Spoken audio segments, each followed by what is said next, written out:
O homem e a mulher foram formados à imagem de Deus, com individualidades, o poder e a liberdade de pensar e agir. Essa é a natureza do homem, a sétima doutrina da Igreja Adventista do Sétimo Dia.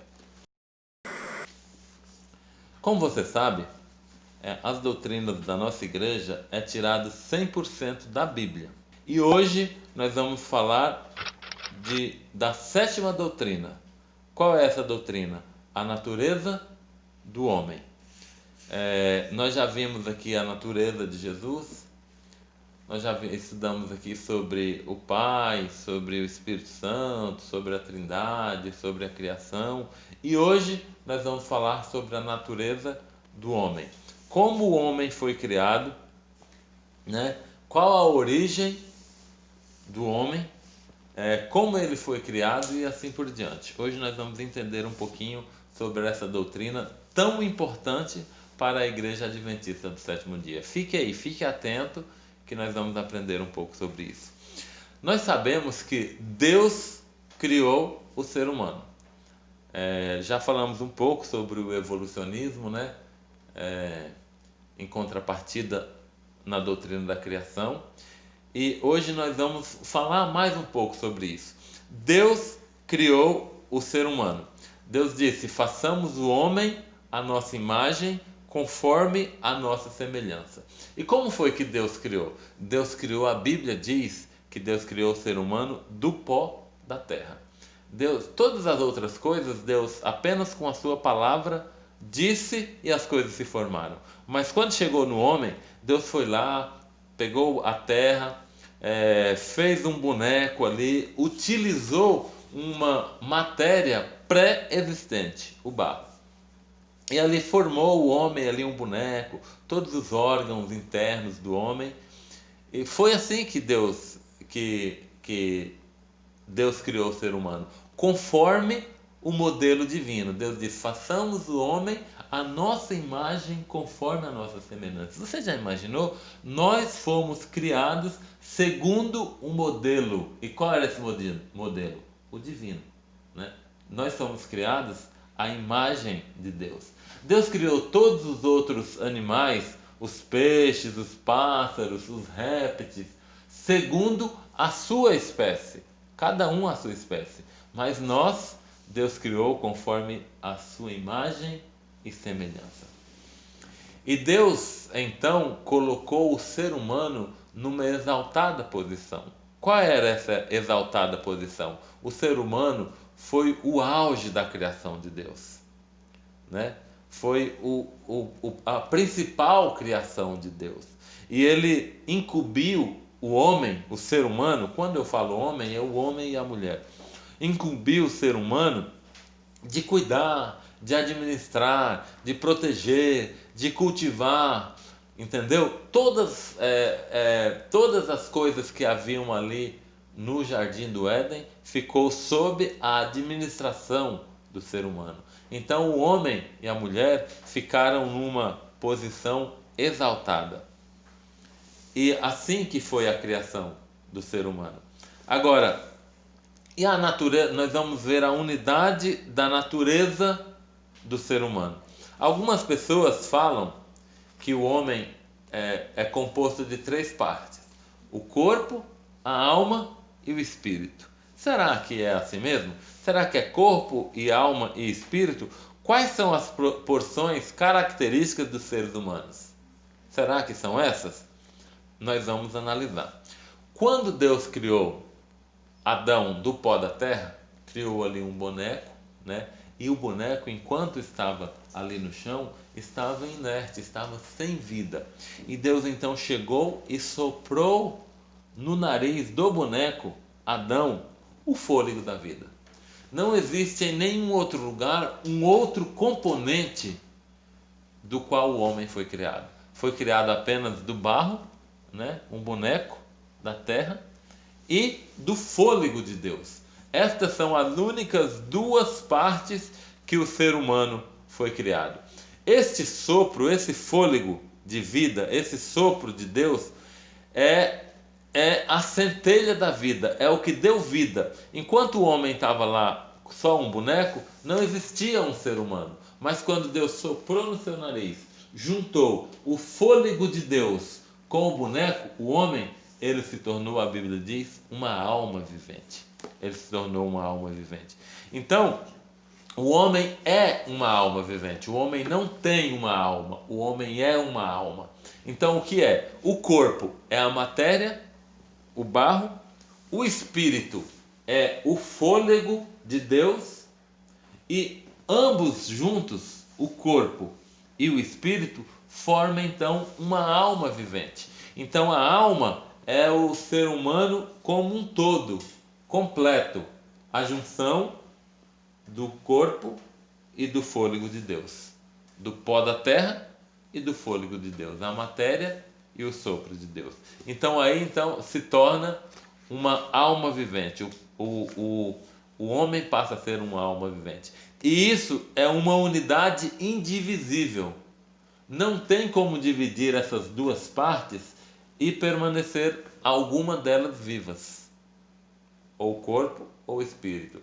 Muitos acham que o espírito permanece vivo, mas não é assim que a Bíblia ensina. Quando ambos separam, o espírito volta para Deus, não vai para lugar nenhum. Deus, que foi o sopro de Deus, volta para Deus. E o corpo, a matéria, volta para o pó da terra. Então é a formação do ser humano. O termo bíblico para espírito é o fôlego de Deus, né? O pneuma é o fôlego de Deus.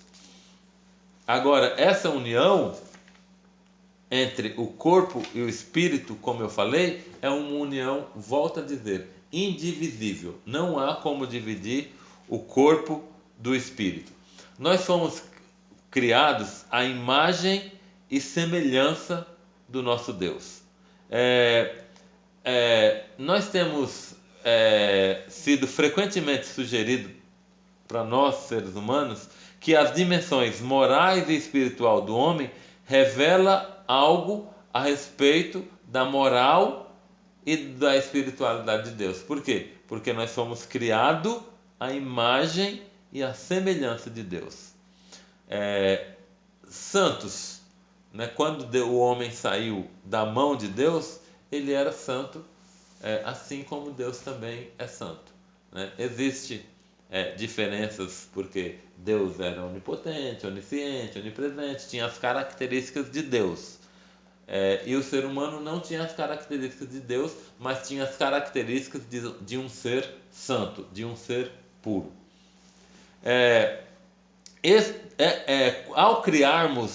Ao sermos criados à imagem e semelhança de Deus, nós também fomos criados para ter relacionamentos com os outros seres humanos. A Bíblia diz, lá em Gênesis 2:18, não é bom que o homem esteja só.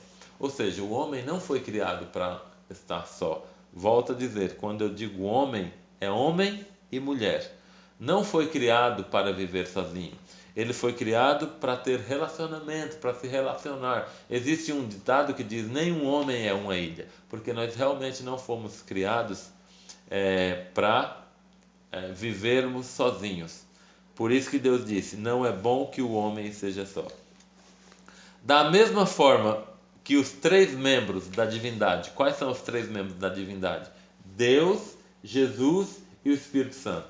Da mesma forma que eles são unidos por um amorável relacionamento, era assim que era para ser o ser humano. Unidos ou através de um relacionamento de amizade ou através de um relacionamento matrimonial. Mas o ser humano foi criado para se relacionar com os outros seres humanos. Ele foi criado, mais uma vez eu insisto, ele foi criado para ser o administrador de um ambiente, de um lugar, né? No caso, a terra, né? A Bíblia diz em Gênesis 1, verso 26: tenha ele domínio sobre os peixes do mar, sobre as aves dos céus, sobre os animais domésticos, sobre toda a terra e sobre todos os répteis. Então o ser humano foi criado à imagem de Deus para cuidar, administrar, tomar conta, ser um administrador do ambiente no qual Deus havia deixado ele. O ser humano também foi criado para imitar a Deus. Como assim para imitar a Deus? Nós devíamos ser a semelhança de Deus, mas com a entrada do pecado, nós deixamos de ser a semelhança de Deus. O pecado, o pecado entrou no coração do ser humano e cada vez mais ele se distancia da semelhança de Deus. Nós somos cada vez mais diferentes de Deus, em bondade, em mansidão, em amor. Todas essas coisas eram para sermos iguais, semelhantes a Deus. Outra coisa também, o ser humano foi criado com uma imortalidade condicional. Como era essa imortalidade condicional? Se ele permanecesse obediente, se ele permanecesse nos caminhos do Senhor, ele teria a imortalidade. Mas se ele desobedecesse, ele adquiriria a mortalidade. E foi isso que aconteceu, né? Adão e Eva então pecaram e distanciaram-se de Deus e perderam a sua imortalidade. Como foi essa queda? Como foi a origem do pecado? Não há explicação para o pecado. Satanás, então Lúcifer, ficou invejoso, orgulhoso da posição que ele tinha lá no céu, e aí originou-se o pecado. E o pecado, então, tem como autor Lúcifer. Não há explicação para o pecado em um ambiente santo, em um ambiente onde a propensão era só para o bem, em um ambiente onde não havia pecado, originou-se o pecado e por isso não há explicação. Mas o pecado originou-se através de Satanás e alcançou, atingiu a raça humana. E quando esse pecado atingiu a raça humana, os homens, Adão e Eva no caso, deixaram de ser a imagem de Deus, deixaram de ter essa imortalidade condicional e passaram cada vez mais a distanciar-se desse Deus e da semelhança com Deus. E qual é o impacto desse pecado? Todos os seres humanos, a Bíblia diz que todos pecaram e carecem, precisam da graça de Deus. Por quê? Este é o impacto do pecado. Há consequências imediatas e consequências mais a longo prazo. Quais foram as consequências imediatas? Eles deixaram de ter imortalidade, eles saíram da presença de Deus, eles deixaram o jardim do Éden, deixou de ter paz, passou a ter dores, né? Muitas coisas foram as consequências imediatas. E quais as consequências a longo prazo? A longo prazo, estendeu-se para toda a raça humana e cada vez mais a raça humana distanciou mais da, do seu originador e de ser a semelhança de Deus. Então, o que é a definição do pecado? A definição do pecado é a transgressão da lei. Quando Adão e Eva transgrediram a lei de Deus, deixaram de obedecer, eles então foram atingidos pelo pecado. E o pecado, esse pecado da natureza humana, ele envolve tanto pensamentos como ações. Por isso nós precisamos cuidar dos nossos pensamentos e cuidar também das nossas ações. Porque nós herdamos isso por causa do pecado. Então nós precisamos lutar para vencer isto que tanto nos envolve como ser humano. O pecado nos traz culpa, né, porque nós fazemos o que é errado e isso nos traz culpa. E qual é o controle, o centro de controle do pecado? É o que a Bíblia chama de coração. Mas na verdade o que a Bíblia está querendo dizer é que o centro de controle é a mente. Através da sua mente você decide se você peca ou se você não peca. Essa é a nossa natureza. Essa é a natureza do ser humano. Os efeitos do pecado alcançou toda a humanidade. A pecaminosidade agora é universal. atingiu toda a humanidade. Mas eu e você temos condições de se permitir que o Espírito Santo trabalhe na nossa mente, que é o centro de controle do pecado. Nós podemos, pela graça de Deus, vencer o pecado que atinge a humanidade. O pecado é herdado, nós herdamos do pecado porque os nossos ancestrais e toda a raça humana já é pecaminosa, então nós já herdamos o pecado no nosso genes. Mas nós podemos cada vez mais deixar de pecar se permitirmos que o Espírito Santo trabalhe no nosso coração. Então, finalmente, quando Cristo voltar e transformar o nosso corpo, o pecado vai ser erradicado do ser humano. Só quando Jesus voltar e nós que estivermos esperando esse Jesus permitirmos sermos alcançados, melhor dizendo, por esse Jesus, então o pecado vai ser erradicado. Então há uma diferença entre a evolução e a criação. A evolução diz que os seres vão se aperfeiçoando cada vez mais. Então o ser humano vai sendo cada vez mais perfeito. E é ao contrário. A criação nos diz que cada vez mais nós vamos nos distanciando de Deus, porque deixamos dos seus ensinos.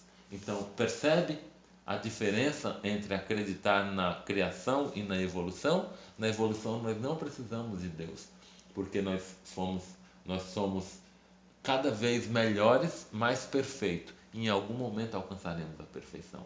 E o pecado, a criação não diz isso. Ao adquirirmos o pecado, nós nos distanciamos cada vez mais de Jesus.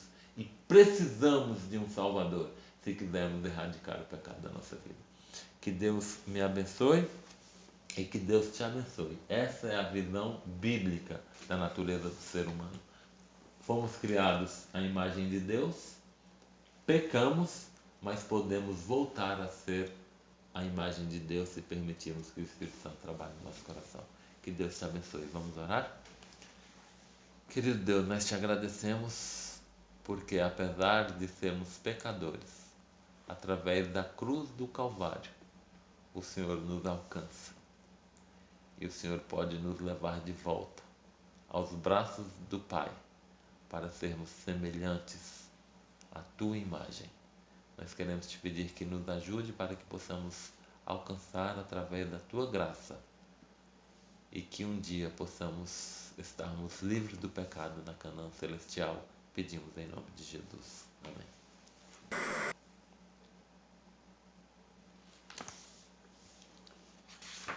Você chamou o pessoal próximo, não? Próximo, muito bem. Nós temos ainda muitas outras doutrinas, mas a nossa próxima doutrina é o grande conflito. O que é o grande conflito? Assista a próxima doutrina e você saberá então. Que Deus te abençoe.